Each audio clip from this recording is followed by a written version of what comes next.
we'll guide you through how to use keying in DaVinci Resolve. If you find this helpful, consider subscribing and liking the video.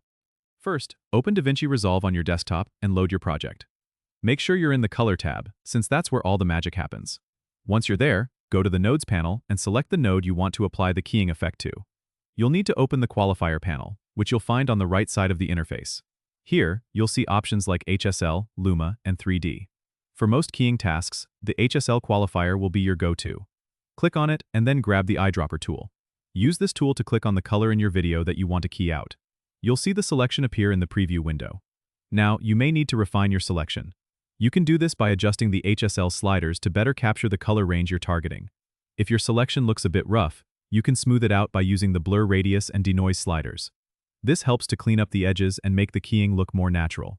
For more control, you might want to use the matte finesse controls where you can adjust parameters like matte density and matte black clip. These tweaks can help eliminate any unwanted artifacts or noise. After you've got the key just right, you can use the invert button if you need to reverse your selection.